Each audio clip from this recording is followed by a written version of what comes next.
Buenas tardes a todos.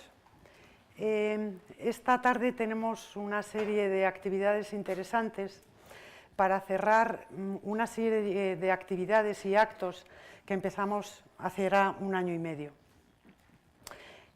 Vamos a tener una interesante mesa redonda sobre el pasado, el presente, el futuro de los videojuegos y terminaremos el acto con la entrega de una serie de premios y diplomas de un concurso que se hizo a raíz, podemos hablar, del pasado.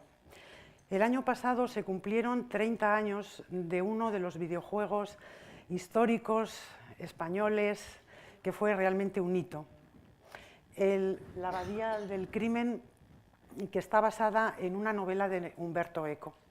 Los que sois más jóvenes probablemente no conozcáis esa novela, pero es realmente un thriller que lo que ocurre es que hay una serie de asesinatos en una abadía y se tiene que descubrir al asesino.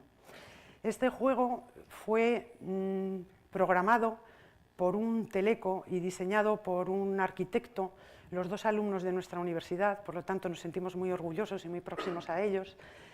El diseñador todavía está con nosotros, es una persona de éxito en California y hoy nos acompañan sus padres, están aquí en primera fila y lamentablemente el programador no está con nosotros.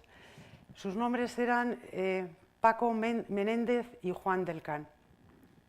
Hicieron una auténtica obra de arte y también nos acompañan la Asociación de Usuarios de Informática Clásica, que fueron un poco los instigadores de toda esta idea que nos transmitieron a Marina y a mí. A raíz de eso, pues se nos ocurrió plantear una exposición con carácter permanente que podéis ver en el museo, y todo esto, pues digamos, se fue liando hasta generar el concurso y digamos que esto fue hace un año y medio aproximadamente, pero bueno, todo lleva su inercia y había que encontrar un momento para celebrarlo o para dar un final simbólico a el 30 aniversario del juego y también, pues digamos, el 40 aniversario de la universidad. Si eso se refiere al pasado, bueno, pues en el presente hay muchísimas cosas interesantes que supongo que saldrán a lo largo de la mesa redonda, en la cual, pues fundamentalmente lo que queremos es dejar volar un poco la imaginación y ver qué es lo que nos depara el futuro. Hoy en la mesa pues, nos acompañan una serie de personas muy interesantes, que creo que nos darán una visión muy de conjunto de cuál va a ser ese futuro. Nos acompaña nuestro vicerrector de Comunicación Institucional y Promoción Exterior, que está sentado en el centro de la mesa, don Francisco Javier Jiménez Leuve, a quien le agradecemos la presencia en este acto porque tiene una agenda muy abultada. A su izquierda está sentado don Brais Martínez Pereiro, que viene como representante del ganador del concurso a nivel de implementación. A su izquierda está don David Martínez Robles, de la revista Hobby Consolas. A la derecha de nuestro vicerrector, perdón que lo tome como referencia, está don Daniel Palacios Alonso, que es profesor de las titulaciones de Diseño y Desarrollo de Videojuegos de la Universidad Rey Juan Carlos.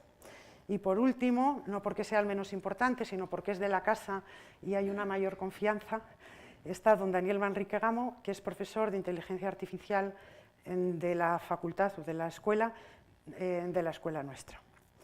Bueno, pues vamos a comenzar la mesa redonda. El formato que va a tener la mesa, vamos a plantear una pregunta. En principio la podrá contestar quien le parezca y luego al final pues será el público el que pueda preguntar o hacer cualquier tipo de comentario sobre los temas que se van a debatir aquí. Como estamos en un contexto universitario y docente, pues parece que la primera pregunta que es razonable hacer sería si es rentable invertir en formación en videojuegos de cara a la empleabilidad y a día de hoy, ¿cuáles son los perfiles profesionales más demandados en los videojuegos? ¿Quién rompe el fuego?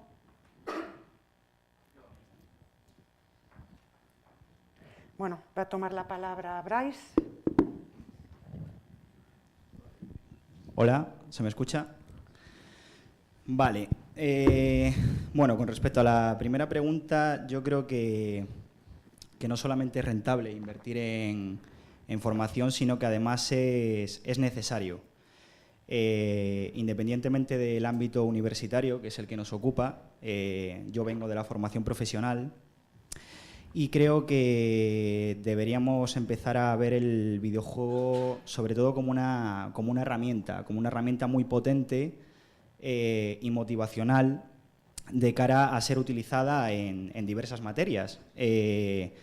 Materias tradicionales o incluso en la ciencia que nos ocupa, en informática, pues por supuesto en nuestro centro, que ya os digo, yo vengo de FP, pues tenemos chavales que con 15, 16 años tienen que empezar a adquirir una serie de habilidades, como por ejemplo la programación, que aquí todos sabemos de lo que hablamos, y el videojuego es una herramienta que nos facilita mucho. Es un catalizador que nos facilita mucho todo ese aspecto de introducirlos en un mundo tan amplio como es el de la programación y que les va a servir tanto en el futuro.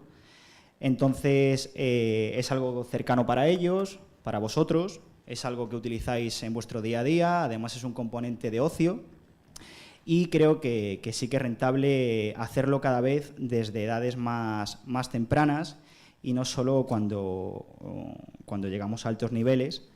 Entonces, bueno, estoy convencido de ello. En cuanto a los perfiles, que era la otra parte de la pregunta, bueno, lo primero que nos viene a la cabeza es el perfil del desarrollador, ¿no? El desarrollador, el que pica, o modeladores, animadores, bueno, y podemos hilar tan fino como queramos porque hay gente que se dedica incluso a dar color, simplemente.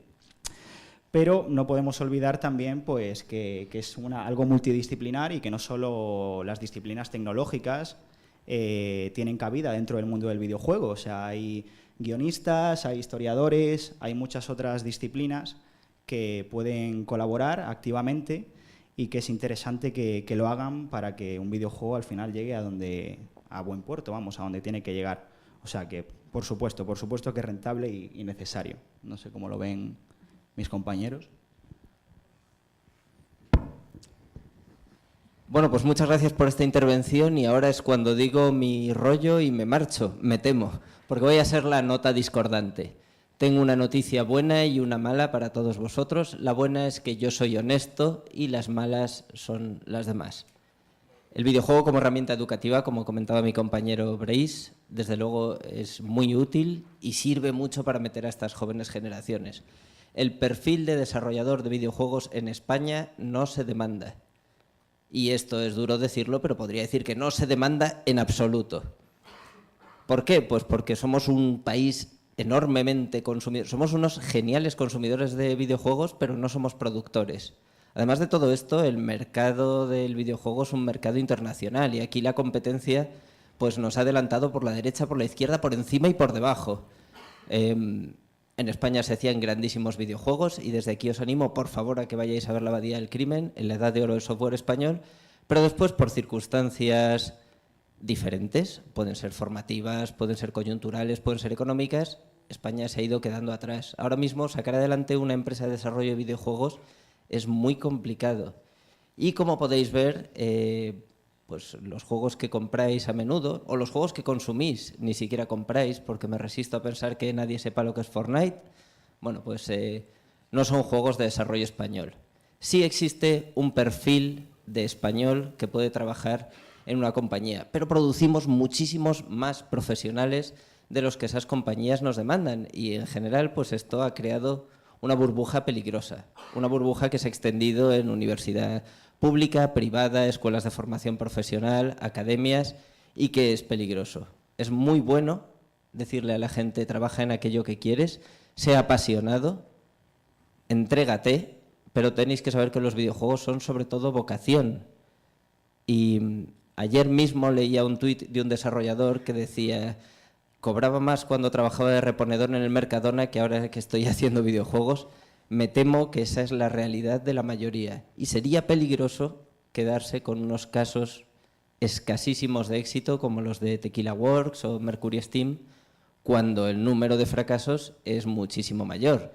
el tamaño de las empresas españolas es muy pequeño y la capacidad de exportar nuestros videojuegos es nula. Y dicho esto, lamento ser la nota discordante. Tampoco tan discordante. Lo que pasa con el videojuego es que sí que tiene un montón de tecnologías alrededor que sí que van a ser útiles y que sí va a haber mucho empleo en los próximos años. Ya estamos hablando de sistemas de proyección 360, pero enseguida estamos con holografía, con otro tipo de tecnologías muy asociadas y evidentemente el mundo del audiovisual sí que va a tener un mercado y sí que hay una posible empleabilidad. Un nicho como el videojuego, más complicado. Es como ser dibujante de Disney. Evidentemente hay una inflación en títulos de videojuegos. ¿Por qué? Pues porque tiene mucha llamada hacia vosotros, los jóvenes. Os llama mucho la atención y es una cosa que os mola y os apetece meteros por ahí. Pero hay mucha más tecnología que aprender alrededor, más que especializarte luego en el nicho final de aplicación del videojuego. Aunque cada vez, insisto, el audio y el vídeo y todas las tecnologías relacionadas van a tener mucha más implicación en todos los temas formativos.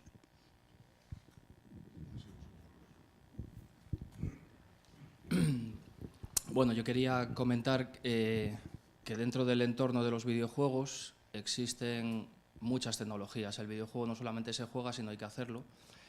Y hacer un videojuego implica la interacción de muchas disciplinas. No solamente, a lo mejor, lo más llamativo, lo que más se conoce es lo que es la programación. Pero también hay guionistas, también hay desarrolladores gráficos.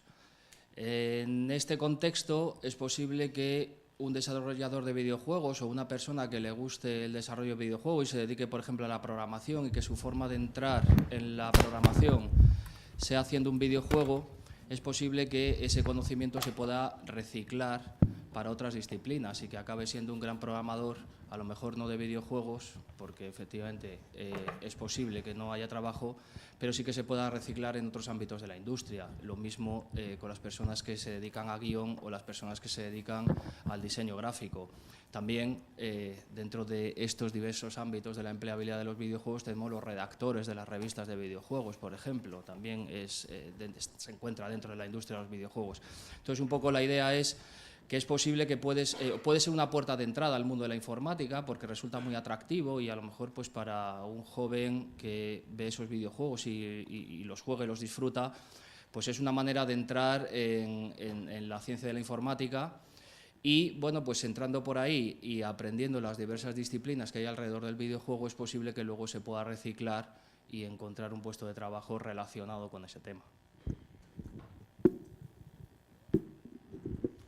Una cosa más, si me permito esta chulería. Entre los alumnos de instituto, por favor, levantáis la mano quienes sabéis lo que es Google Stadia. ¿De esos, alguno de vosotros está interesado en el desarrollo? De estos que estáis interesados en el desarrollo, ¿algunos quedasteis con la dirección de correo en que se solicitaban los kits de desarrollo para Stadia? Bueno, pues ese es el perfil que de verdad es demandado. Tristemente, los casos de éxito están muy relacionados con la iniciativa propia y en muchos casos se dan incluso antes de que llegue la formación. No se ha quedado ninguna mano levantada, pero por un pelo había uno dudoso ahí. O sea que podríamos tener medio caso de éxito. Bueno, muchas gracias a la organización por invitarme, lo primero. Yo soy de la opinión de mi compañero y tocayo Daniel, ¿vale? Yo me dedico a la enseñanza universitaria en el grado de Diseño y Desarrollo de Videojuegos y sí que es verdad que lo que están comentando es cierto, es decir, los casos de éxito como Tequila Works, pues hay contados, muy pocos. Sí que es cierto que hay que pensar que un videojuego es un área multidisciplinar y aquí tenemos muchos perfiles. Tenemos el game designer, tenemos el artist, tenemos un montón de ellos, ¿vale? Y cada uno de ellos aporta de una manera totalmente diferente y creativa a cada videojuego. Sí que es cierto que si lo que queremos es sacar un Witcher 3, que la mayoría de vosotros lo conoceréis, efectivamente, ¿vale? Lo que es lógico y normal, juegazo del año. Bueno, la cosa está en que a lo mejor no somos capaces de montar un AAA ni nada por el estilo, ¿vale? Podemos montar juegos de Android, juegos para web en HTML5 y en muchas otras, digamos, plataformas, ¿vale? Vamos a decir. ¿Cuántos de vosotros conocéis aquí el 2048? ¿Ninguno? Ah, ya me habéis asustado. Vale. El 2048 es un juego que lo podéis jugar perfectamente y gratuitamente en páginas como GitHub, ¿vale? Un repositorio, ¿vale? ¿De acuerdo? Que ha hecho su propia página web a través de GitHub. Y si os fijáis abajo, ¿vale? Hay, el juego es gratis, pero tú puedes donar, ¿de acuerdo? ¿Cómo donas? Con bitcoins. Aquí ya nos metemos en terreno cenagoso, que no voy a entrar.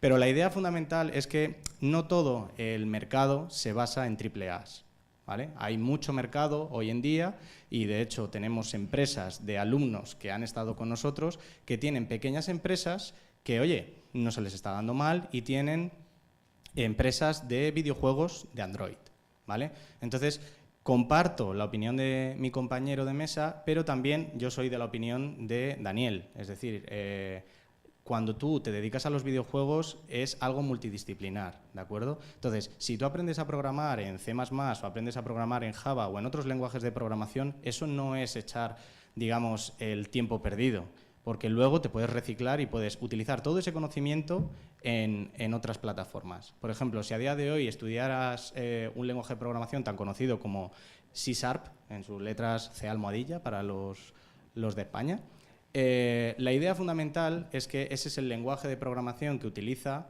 para hacer scripting, es decir, los videojuegos, cómo se programan, etcétera, con Unity, una plataforma que no sé cuántos de vosotros conoceréis, pero sí que lo sabemos porque la gente del concurso de videojuegos ha utilizado esa plataforma, ¿de acuerdo?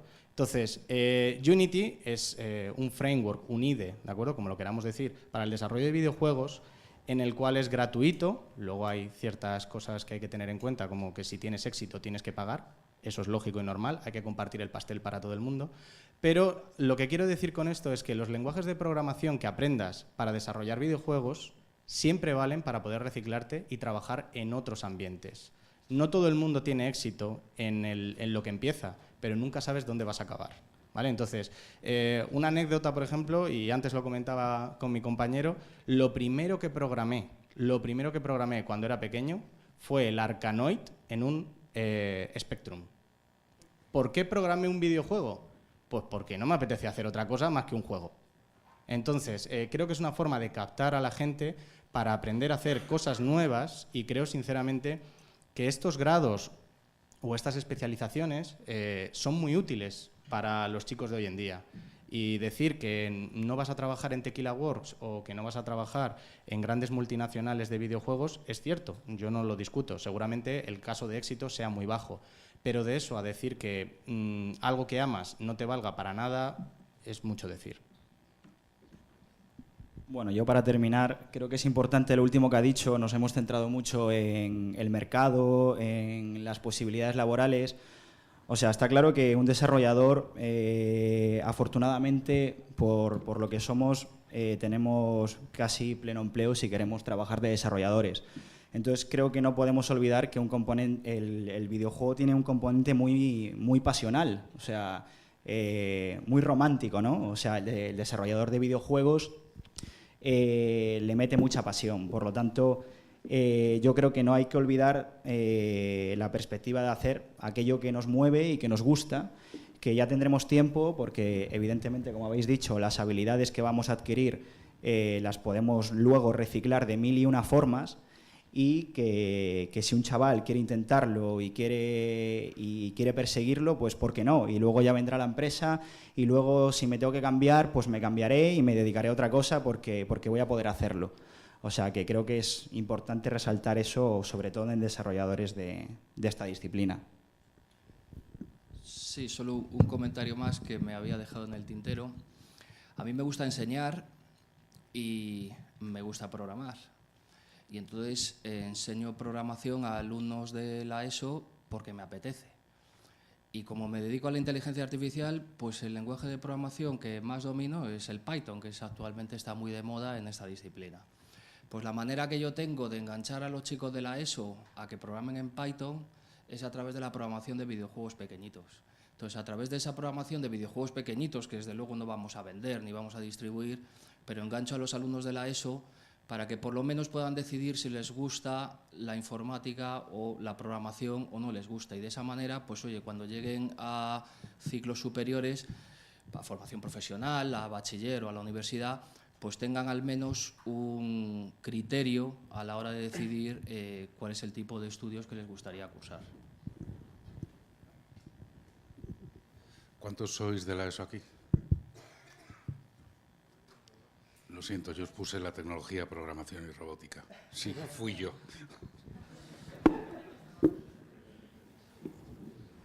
Bueno, vamos a pasar entonces al siguiente tema, que sería, desde su perspectiva, cómo ve el futuro de los videojuegos.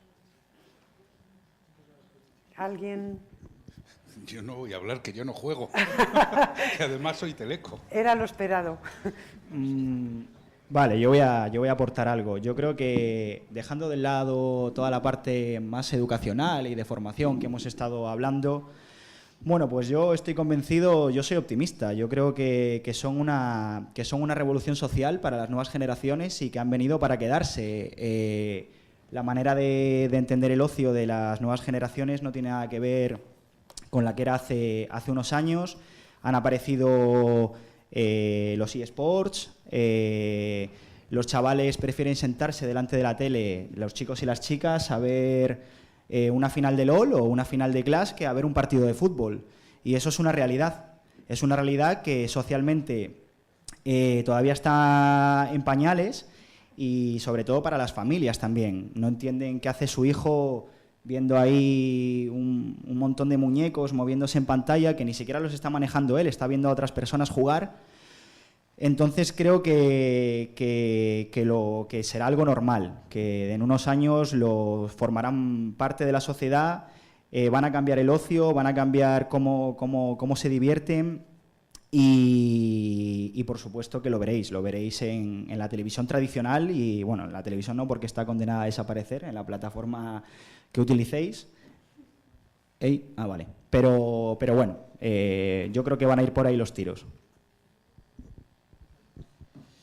Bueno, hablando de cifras, cada año que pasa, pues los videojuegos van ganando cada vez más adeptos y más millones, ¿vale? Entonces el futuro de los videojuegos no es algo pasajero, es algo para quedarse.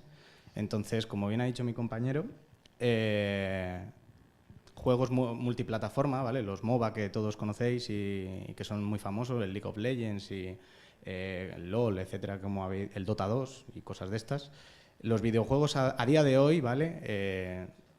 Es una forma de comunicarse y de relacionarse, ¿de acuerdo? O sea, ya no solamente una forma, digamos, de empleabilidad, que eso ya lo hemos pasado en la pregunta anterior, ¿vale? Es una forma de relacionarse. Hay gente que sale a la calle y desgraciadamente, digo desgraciadamente porque hay veces que son casos un poco exagerados, hay gente que se dedica y queda los viernes por la tarde para echar una partida de forma masiva con sus amigos, ¿vale? Cada uno en su casa, pero con sus amigos, ¿vale? Entonces, ¿qué futuro tienen los videojuegos? Sin ninguna duda, se van a quedar aquí.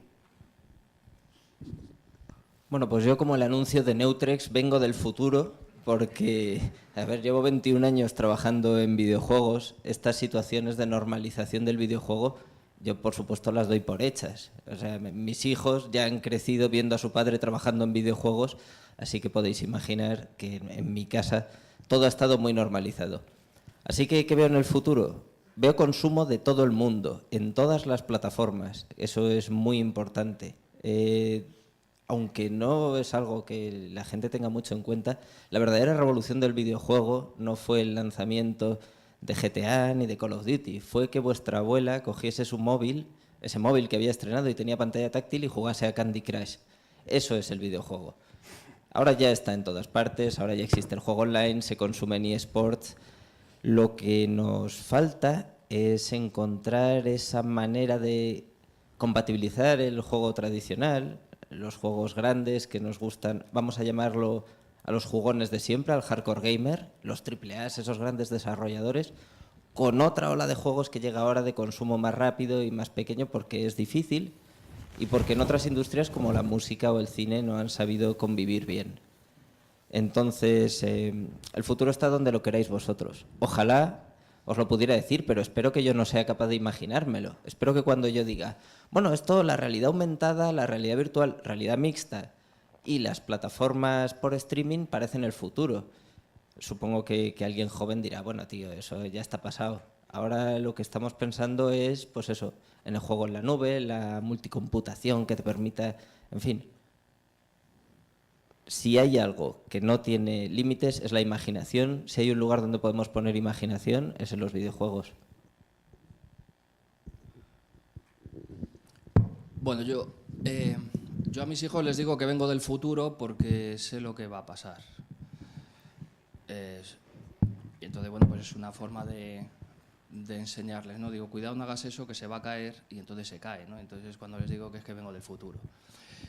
Con respecto a los videojuegos, no sé cuál es el futuro, pero desde el punto de vista técnico y desde mi perspectiva, que es la inteligencia artificial, yo sí planteo mejoras, observo posibles mejoras. Considero que el videojuego explota relativamente poco las técnicas de inteligencia artificial y creo que estas técnicas se podrían utilizar desde dos puntos de vista. En primer lugar, para mejorar la inteligencia de los oponentes, que los oponentes se hagan más humanos, que tengan unas respuestas que no sean predecibles. Muchas veces a nosotros nos gusta más jugar en línea que jugar contra la propia máquina, porque muchas veces la propia máquina nos aburre porque podemos predecir sus movimientos, o quizás porque es demasiado complicado y entonces nos desanimamos. Y muchas veces nos gusta jugar en línea porque el comportamiento de otro humano resulta más divertido. Entonces quizás la inteligencia artificial podría aportar a los videojuegos ese comportamiento más humano, o incluso que fuera capaz de adaptarse a nuestras capacidades. Pues hay personas que somos menos hábiles jugando a los videojuegos. A mí me gusta mucho jugar, pero soy poco hábil, también porque tengo poco tiempo.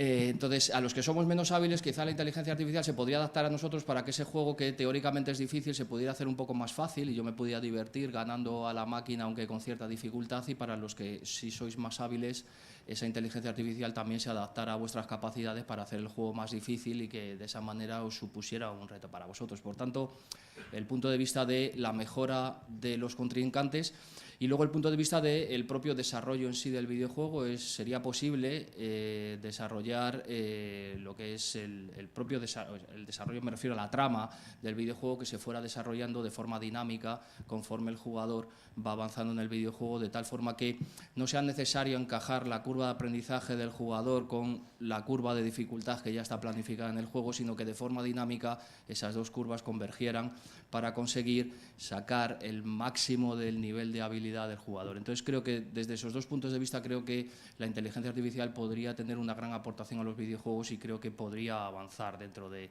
este mundo. Bueno, David ha hecho un comentario sobre los teléfonos de las abuelas y el Candy Crush. Entonces, la siguiente pregunta obligada es: ¿cuáles van a ser las plataformas para videojuegos más populares en el futuro? ¿Los teléfonos, las tablets, las videoconsolas, la nube? Bueno, ya lo he mencionado aquí, muy rápido. Ayer vimos el primer paso en lo que será seguramente el futuro. No tener, sí, Google, y si no es Google, es Amazon. Una gran corporación que tenga en su casa esos servidores y esas máquinas superpotentes y que nosotros recibamos por streaming en nuestro teléfono, en nuestro smartwatch, en nuestro tablet o en nuestra tele de 60.000 pulgadas, que debe tener esto, el juego sin necesidad de comprar un aparato. A los nostálgicos nos duele, pero desde luego es el camino. Además, no solo Google, también Microsoft, Amazon, están todos ellos con lo mismo. En el fondo, si desarrollas capacidad de conexión, la capacidad de proceso la tienes en los grandes servidores distribuidos y te van a dar mucha más eficiencia que lo que vas a tener en una consola en tu casa. Y eso poderlo llevar al portátil, al móvil, a cualquier pantalla, a cualquier dispositivo de visualización, evidentemente cada vez va a ser más inmersivo. Las últimas Nintendo iban con eso, las pequeñitas que jugaban con eso, con los mandos para poderlo llevar y traer y demás. O sea, cada vez va a ser más ubicuo, más metido en tu entorno y tu vida personal. Bueno, yo en este caso coincido totalmente. Cada vez están apareciendo más servicios de este tipo, desde el GeForce Now de Nvidia, el Stadia que está ahora pegando duro. Entonces, bueno, creo que sí. No podemos olvidar tampoco las plataformas portátiles en todos los sentidos. La Switch no triunfó porque no está triunfando porque se pudiera enchufar a una tele, está triunfando por su portabilidad y porque puedes jugar en tu salón y luego ir al parque con tus amigos y seguir la partida, o en un avión o donde sea. Y también sin olvidar los teléfonos móviles, ¿no? que están ahí, los llevamos todos en el bolsillo, o sea que yo creo que sí, por ahí la portabilidad y sobre todo los servicios de videojuegos en streaming. Bueno, yo con permiso de la organizadora o moderadora quería hacer una subpregunta de la pregunta. Vale, entonces, plataformas ahora mismo como Steam, GOG, etcétera, ¿cómo deberían de evolucionar para llegar al público? Digo a mis compañeros. ¿Cómo pensáis vosotros que podría...? Porque os se van a quedar fuera de juego, entiendo. Yo creo que GOG está muerta y enterrada con el hecho de que haya aparecido Epic Game Store y Steam. En segundo lugar, y es algo que no podemos comentar aquí porque estaríamos toda la tarde y sobre todo porque no lo sabemos, es que los videojuegos al final, en estos términos, son una guerra de contenido. Tu plataforma gana, es decir, Switch gana porque sale con Legend of Zelda Breath of the Wild y cuando cumple un año tiene Super Mario Odyssey. Pero si Switch saliese y no saliesen juegos, pues al final no se vendería. Incluso aún saliendo juegos, según la estrategia de mercado, podía haberse pegado un cacharrazo. Bueno, pues en el caso de Steam y Epic Game Store como competencia de las plataformas de streaming, lo único que pueden conseguir es exclusividad de grandes títulos. Y eso al final, como casi todo, es una guerra de pasta. Bueno, yo creo que efectivamente con respecto a las plataformas de videojuegos en el futuro, creo que es una pantalla. Un poco lo que estamos aquí comentando, es decir, en cualquier sitio, en cualquier dispositivo de visualización, en el futuro podremos tener una pantalla igual que ahora podemos tener una película a través de Netflix. Entonces yo creo que un poco el futuro y cuáles van a ser las plataformas más populares, creo que cualquier dispositivo de visualización en donde tú pues, puedas pagar una cuota y tener una biblioteca de juegos a los que tú tengas acceso, igual que tienes acceso a las películas en Netflix o cualquier otra plataforma de distribución de contenidos. Creo que ahora los problemas que están habiendo son problemas de lag, es decir, que cuando le pulsas al botón de disparar tarda 2 segundos en disparar, con lo cual es injugable, o digo 2 segundos, bueno, hay un pequeño retraso ahí que hace al juego injugable, pero creo que en cuanto que se resuelva ese pequeño gran problema del retardo, vamos a tener enseguida plataformas de distribución de videojuegos por un pago mensual razonable y que podemos jugar en cualquier dispositivo de visualización. ¿Alguna intervención más? Vamos a pasar a la última cuestión, digamos, dentro de un bloque técnico, que sería para quienes se vayan a dedicar a programar videojuegos, ¿cuáles son los motores más utilizados y las plataformas para depositar las creaciones? ¿Y cómo creéis que pueden evolucionar en el futuro? ¿Algún comentario? Hola. Sí. Bueno, aquí yo tiro de mi experiencia y lo que suelo hacer, vamos, con mis alumnos y en clase. Entonces, como bien he dicho antes, hay una serie de frameworks para desarrollo de videojuegos, ¿vale? Los más conocidos, digamos que es el Crysis Engine, el Unreal Engine y el Unity 3D, ¿vale? Cada uno va cambiando su licencia, ¿vale?, a lo largo de los años, y entonces algunos de ellos era obligatorio pagar para poder utilizarlo de forma profesional, luego tenían unas cuotas de que tenías que pagar si tenías éxito, etcétera, etcétera. Ahora es justo al contrario, o sea, nosotros, por ejemplo, hablas, digamos, con la empresa de Unity y les solicitas, por ejemplo, pues licencias profesionales, y ellos, encantados de la vida, te las ceden, pero no te ceden una, te ceden 100. ¿Por qué? Porque a ellos lo que les interesa, lógicamente, es captar desarrolladores. Entonces, como bien han dicho antes, tengan éxito o no tengan éxito, si aunque sea un 1% de personas que utilicen su plataforma tienen éxito, pues ahí tienen dinero, básicamente. Entonces, si tuviera que destacar ahora mismo frameworks de desarrollo, pues serían estos 3, y otro que también está ahora mismo, digamos, haciendo sus pinitos, es Godot. ¿vale? Entonces, para mí estos 4 ahora mismo son los que, digamos, son los más famosetes, por decirlo de alguna forma, y lo único que cada uno de ellos tiene una curva de aprendizaje totalmente diferente. El primero de todos, el Crysis Engine, ¿vale? Es profesional nivel pro, ¿vale? O sea, para gente que se quiere dedicar a esto. Y luego, por ejemplo, el Unity tiene una curva de aprendizaje mucho menor, es más asequible, vamos a decir, ¿de acuerdo? Sin embargo, lo bueno que tiene Unity es que puedes empezar, es gratuito, te permite hacer muchísimas cosas y luego modularmente te puedes ir pasando a otros motores como Unreal, etcétera, ¿vale? Entonces, pues bueno, nosotros en la universidad lo que solemos trabajar es con Unreal y con Unity. Y claro, los otros motores, pues bueno, uno de ellos está en fase beta, que cada vez lo van sacando mejorado. Y el otro, sinceramente, sabemos que existe, pero nunca lo hemos utilizado.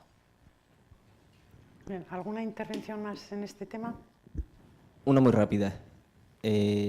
Aparte de los 4 motores que comenta él, tenéis que tener en cuenta que en el ámbito profesional casi todas las compañías desarrollan sus propios motores o, como en el caso de Electronic Arts, pues compran el motor de DICE, que es Frostbite, y se lo distribuyen a todos sus estudios. Así que se trabaja en entornos como Snowdrop Engine, MT Framework, RE Engine, Decima, y todos están enfocados a obtener un rendimiento específico en un tipo de juegos. No se puede trabajar igual cuando se hace un sandbox que cuando se hace un juego de lucha 1 contra 1, así que en determinados niveles de desarrollo se necesita una especialización también en los motores gráficos. Bueno, pues muchas gracias. Vamos a pasar a un conjunto de cuestiones un poco más polémicas. Una de ellas sería si los videojuegos son un arte.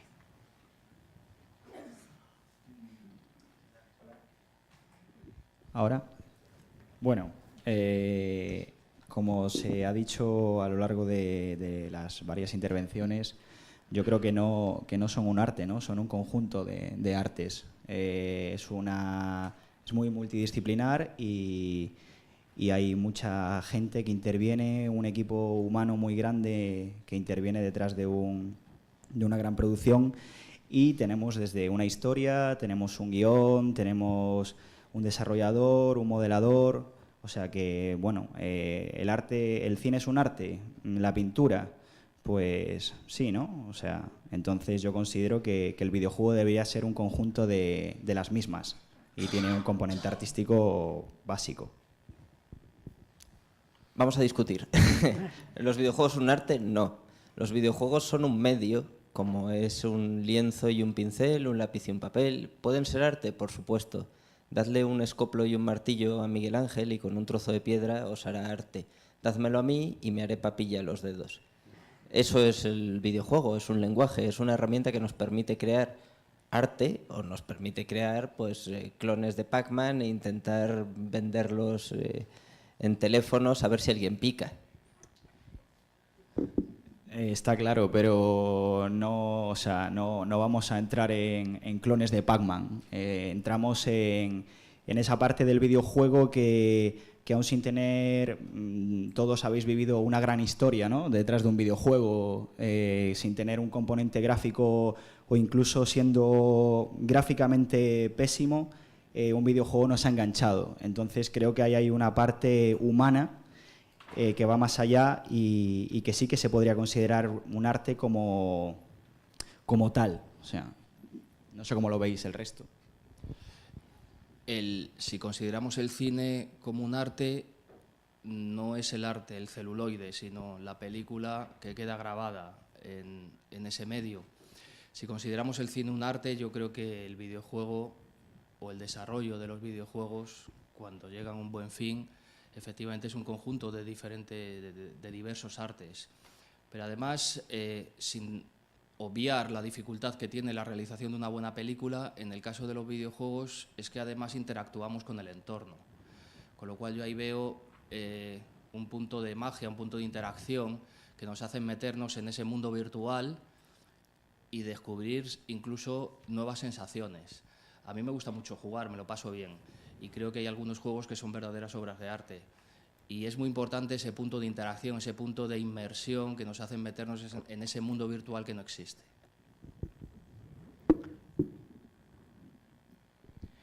Bueno, esta pregunta es muy filosófica, ¿eh? Bueno, había que terminar con algo de este estilo.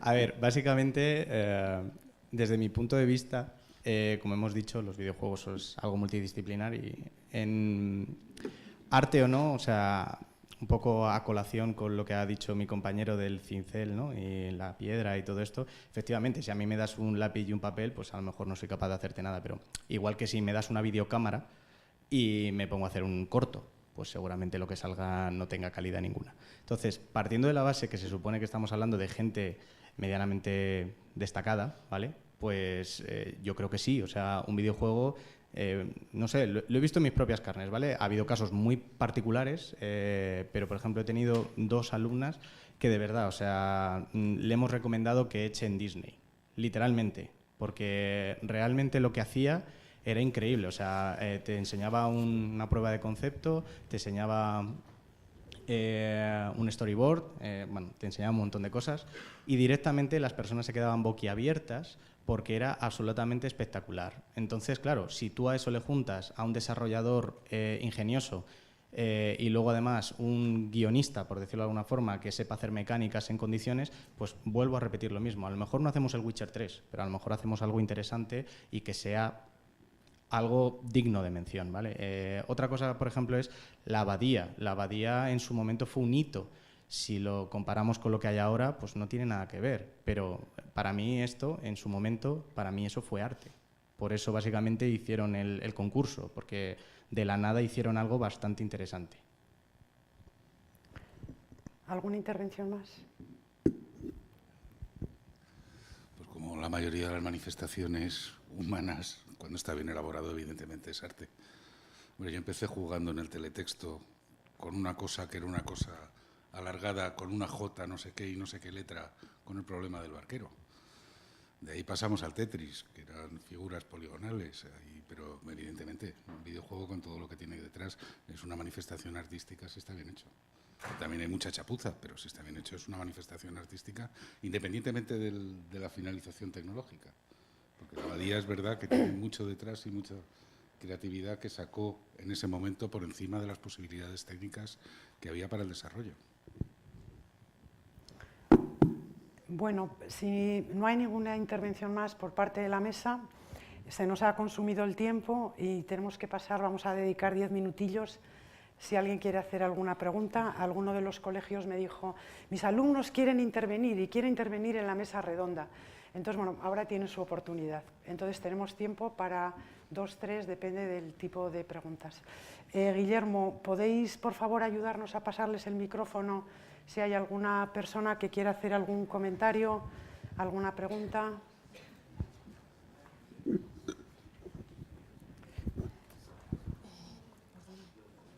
¿Quién tenía preguntas?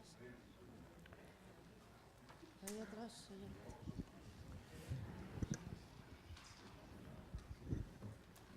Hola. Bien, a muchos de nosotros como ingenieros informáticos seguro que es una pregunta muy típica, pero ¿qué ruta recomendarían para acabar en el desarrollo de videojuegos?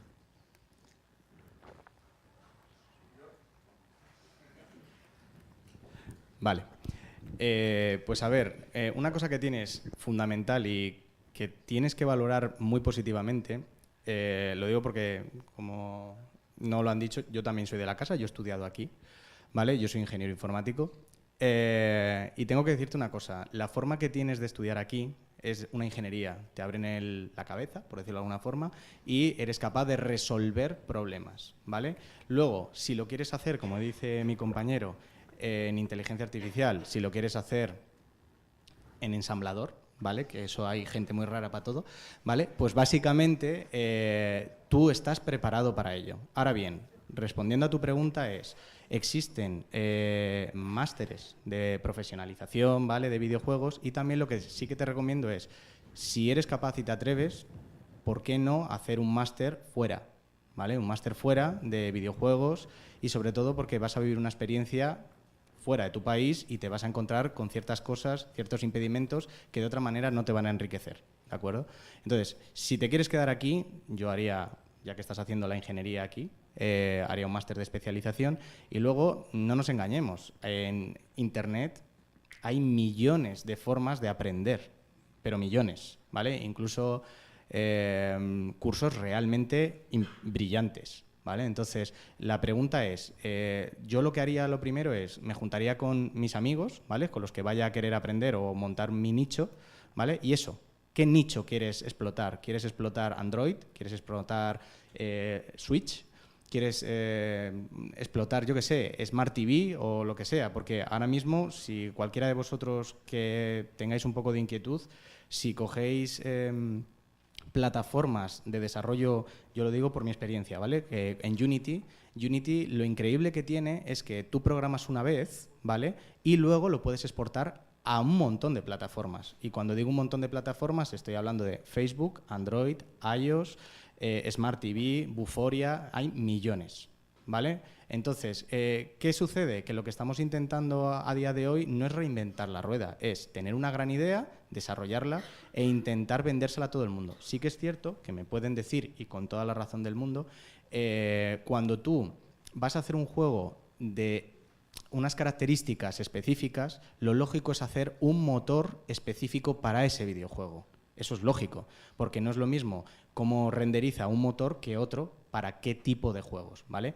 Pero para empezar, si lo que estás haciendo es empezar y te quieres dedicar a ello y tal, yo no tendría ningún problema en eso. Si te quieres medio pseudo profesionalizar, pues haría un máster orientado a videojuegos, que los hay. Me intentaría ir fuera para ese máster que además tuviera internacionalización. Y luego, además, buscaría información en Internet y utilizaría plataformas gratuitas que ahora mismo están pegando muy fuerte y que son de libre acceso.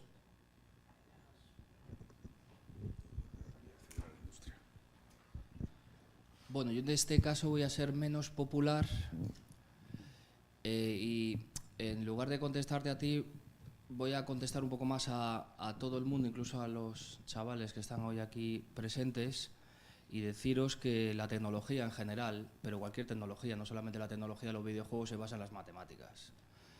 Entonces tenéis que ser muy buenos en matemáticas, tenéis que estudiar matemáticas y a partir de ahí, si os gusta la tecnología, podréis enfocar vuestras carreras en aquello que más os guste. Yo suelo hacer el símil, esto no es improvisado, sino que esto se lo digo a mis alumnos en clase y les hablo de la película de Karate Kid. En Karate Kid, Daniel Sam se enfada con el Dr. Miyagi porque le tiene como un criado fregando suelos, limpiando paredes, dando cera, puliendo cera. Y para mí eso son las matemáticas. Y entonces Daniel Sam se queja, en un momento dado, le dice al Dr. Miyagi que está harto de ser su criado, que él lo que ha venido aquí es aprender karate. Entonces en ese momento el Dr. Miyagi intenta darle una patada a Daniel Sam y Daniel Sam para la patada haciendo el gesto como si pintara la pared. Entonces lo que quiero deciros es que toda la base tecnológica al final son matemáticas y entonces sobre todo para los chicos que estáis en formación profesional, en los institutos, os tienen que gustar las matemáticas, tenéis que ser buenos en matemáticas y a partir de ahí podéis dedicaros a los videojuegos o a cualquier entorno tecnológico que os guste. Especialmente dedicado a los jóvenes. ¿Sabéis que somos la única universidad madrileña que comparte un trocito de un Oscar? Un Oscar de la Academia de Hollywood se dio a los efectos especiales de una película española la que simulaba la inundación en Tailandia. Esos efectos especiales están desarrollados por ingenieros aeronáuticos de la Politécnica de Madrid que trabajaban en fluidodinámica. Y enganchando contigo que quieres ser desarrollador, las bases las tienes. A ver qué rol te interesa en la cadena y especialízate en ello y sobre todo aplica para entrar a trabajar en ese ámbito. Porque las capacidades las tenéis. Venga, la respuesta impopular pero sincera. Levántate. Ponte en pie. ¿Sabes cómo aprendiste a levantarte? Ya te puedes sentar, era para tener un poco de efecto cinematográfico. Uno aprende a levantarse poniéndose de pie y mi consejo es, antes, eres muy joven aún, me puedo permitir decir esto porque yo no. Antes de, por supuesto, invertir en un máster, tiempo y dinero y demás, vete a casa y descárgate Unity, descárgate CO2, descárgate Game Salad, Game Maker, me da igual, descárgate una herramienta y empieza a copiar un videojuego que te guste. Y además me da igual el que quieras, empieza a copiar Tetris. Cuando sepas copiar Tetris, pasa a copiar uno más complejo. Y cuando sepas de verdad lo que te gusta en ese proceso de copiar un videojuego, intenta diseñar uno propio. Así que para aprender a hacer videojuegos, haz videojuegos. Y a partir de ahí aprovecha lo que te están enseñando aquí en tu ingeniería y lo que pueden enseñarte después en otras carreras. Te lo dice, esto es justo que lo diga, ¿vale? Queda muy guay decirlo y callárselo. Yo aprendí a programar aprendiendo Blender en tutoriales de YouTube y cuando tenía mis modelos 3D con CO2, que era un engine gratis, a base de vídeos de YouTube. Mi juego era, como podéis anticipar, una pedazo de mierda, pero era un juego. Y solo lo hice para decir, así se hace un videojuego. Así que creo que estás en la posición perfecta para empezar.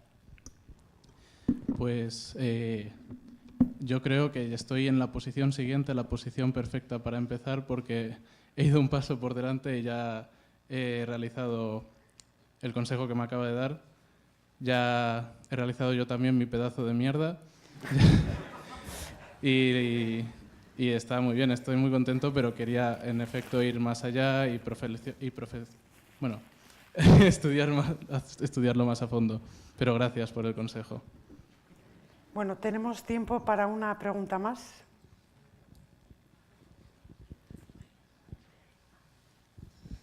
A ver, probando. Ok. Me llamo José Javier Melafrutos y vengo del Centro Nelson. Bien, mi pregunta es, si una empresa española, a pesar de las ruedas y obstáculos que le pongan por en medio a la empresa, consigue tener éxito en los videojuegos, ¿eso cambiará la visión de España hacia ellos? Creo que en España tenemos historias de éxito. He puesto el caso de Mercury Steam, que en mi opinión lanzar 2 licencias que no te pertenecen y hacerlo tan bien como fueron Castlevania, Lords of Shadow y han sido Metroid Samus Returns para 3DS, creo que es una historia de éxito buenísima. Y creo que el caso de Tequila Works con Rime, juego que se presentó en el E3 en la conferencia de Sony, que puede ser como el top de los eventos de videojuegos en el mundo anuales, es también otro caso de éxito. Tequila Works estuvo ayer también en la presentación de Google. Entonces, lo peor de tener éxito en España es que seguramente aparecerán un montón de hienas y te aparecerán un montón de primos que te pedirán dinero, pero aparte de eso, el hecho de que un estudio en España lo haga bien no crea industria. Del mismo modo que el hecho de que una película, ahora mismo que Lo Imposible tenga un Oscar a los efectos especiales, no convierte a España en una potencia en la creación de efectos digitales, efectos por ordenador, FX, llámalo como quieras. Lo que necesitamos son muchos éxitos y muchas empresas medianas empujando. Lo que se llama un tejido empresarial o un tejido industrial. Un caso de éxito solo es Comandos, o es La Abadía del Crimen. Lo recordaremos siempre, o es nuestro Mundial de Fútbol. Lo recordaremos siempre, pero no lo volveremos a ver. ¿Alguna intervención más? Bueno, pues con esto damos por concluida la mesa redonda. Y la mesa redonda ha terminado con una pregunta, si los videojuegos son un arte. Pues bueno, ha habido, digamos, opiniones para todo. Antes de pasar a la entrega de premios, me gustaría pasaros un vídeo muy cortito de 3 minutos que envió Juan del Can con motivo de la presentación del sello. Que mi padre Juan y Paco crearon el juego de La Abadía del Crimen. ¿El volumen? En Madrid. Un videojuego basado en la novela del Nombre de la Rosa. ¿Cómo puedo subir el volumen? Eco. Este año también se celebra el homenaje de Correos España con la creación de un sello conmemorativo. El sello es precioso, yo lo tengo, mola un montón. Está lleno de vida y magia, como el juego. Yo hace 30 años no estaba viva, pero hace 25 sí. Y mi padre ha sido un superhéroe para mí desde que tengo memoria. El micrófono. Lo que no sabía es que también lo ha sido para millones de jugadores de La Abadía del Crimen. De eso me enteré hace 4 años, cuando fui a una convención de videojuegos en Barcelona en la que habían invitado a mi padre para hablar sobre el juego. Había muchísimos jugadores que hablaban de la abadía como un juego con un final imposible de resolver.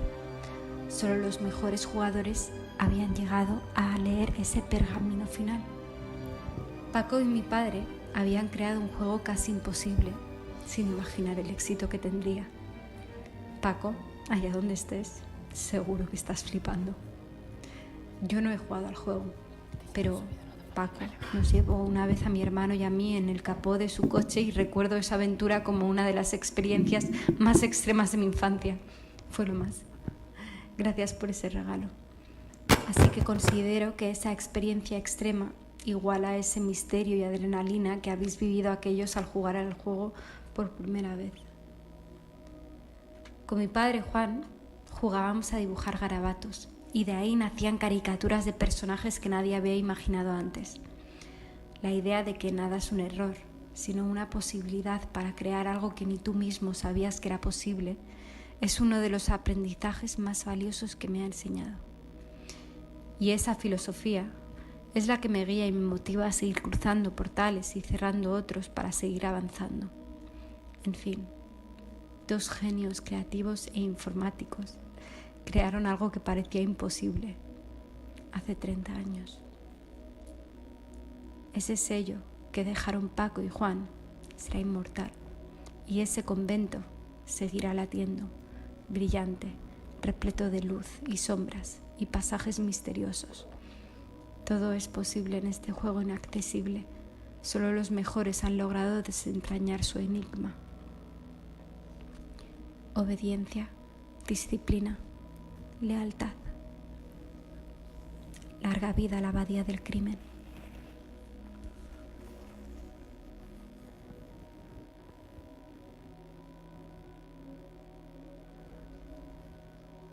Bueno, pues el vídeo ha concluido. Vamos a pasar entonces a la entrega de diplomas.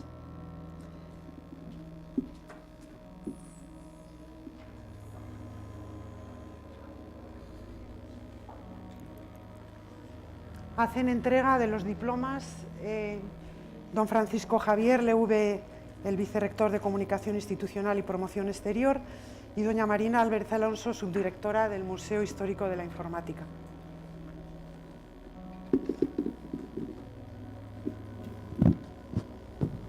Marina, ocupa tú este sitio. Dale dos a Javier o delante, ¿vale?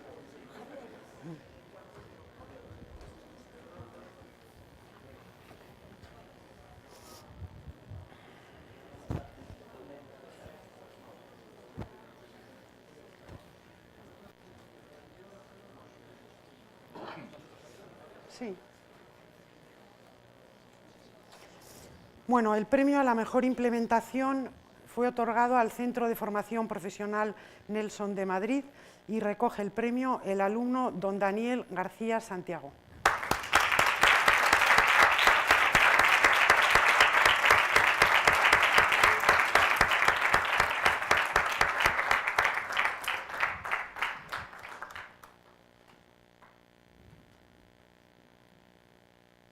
Un poco complicado subir.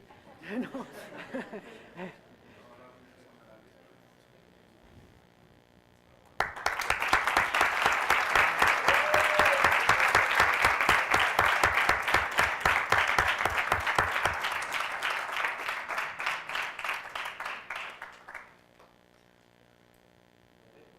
Vale.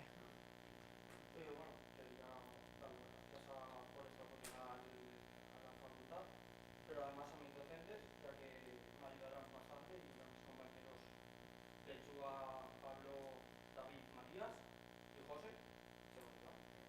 Y además a mis compañeros que no asistieron, que también pues apoyaron su premio.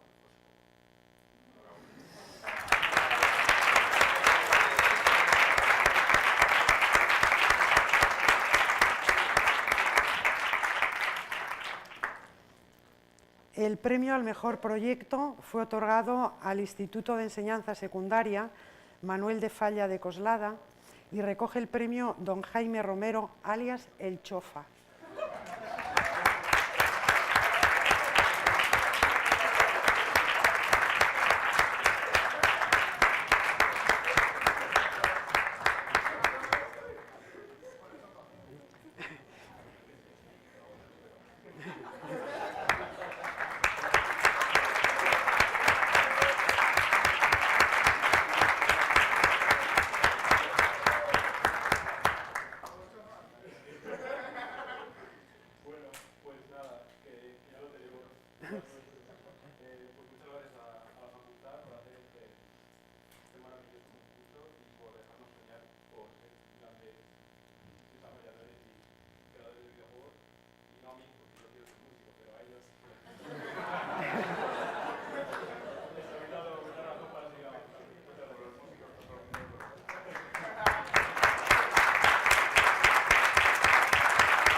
Diploma al finalista Instituto de Enseñanza Secundaria Rayuela. Recogen el premio doña Vanessa Reina Hernández y don Pablo Moreno Aranda, porque ellos participaron, el colegio participó con 2 grupos diferentes. Luego, por lo tanto, el premio, el diploma, aunque va al colegio, deben de recogerlos los 2.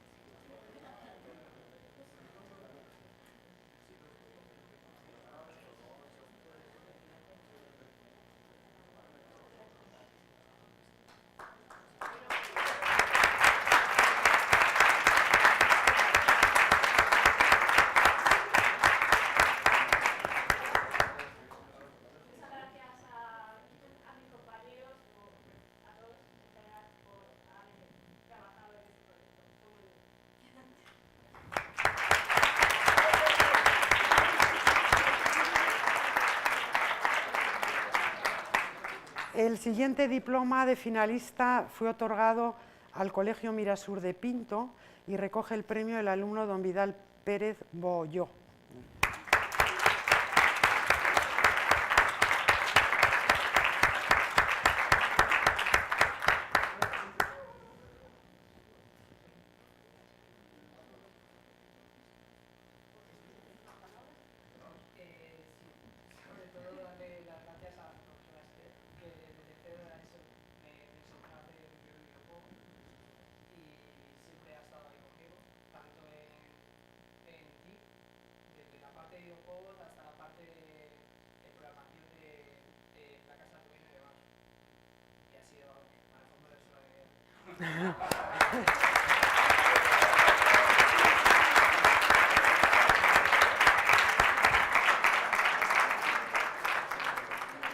Y el último, diploma de finalista al Instituto de Enseñanza Secundaria Giner de los Ríos de Alcobendas. Recoge el premio el alumno don Mario Omedes.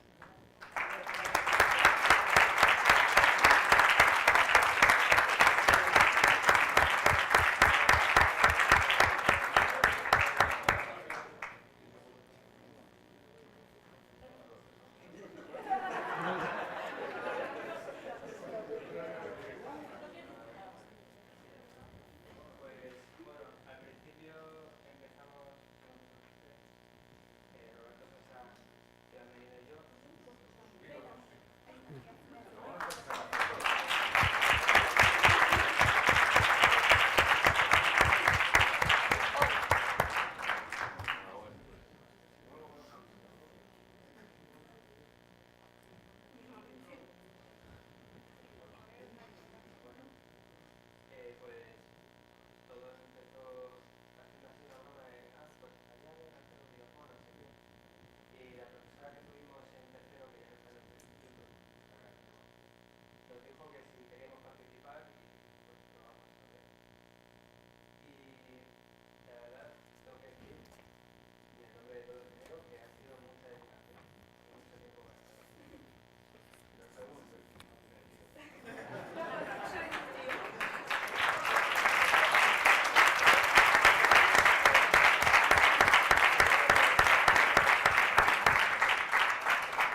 sentamos. Bueno, aquí. ¿Se siente Javier? Bueno, pues con esto damos finalizadas las actividades de esta tarde. Os damos las gracias, Marina y yo, fundamentalmente, que hemos sido las instigadoras de toda esta tramoya. Y bueno, pues muchísimas gracias por habernos acompañado y esperamos que lo hayáis pasado bien. Muchas gracias.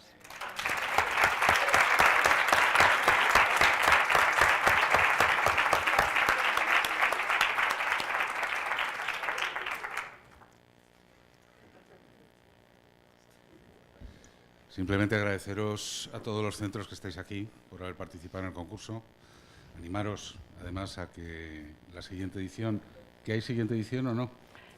Tenemos que conseguir algunos recursos y esperemos que la universidad nos ayude a conseguirlos. No, pues entonces no va a haber segunda edición. Aprovechamos.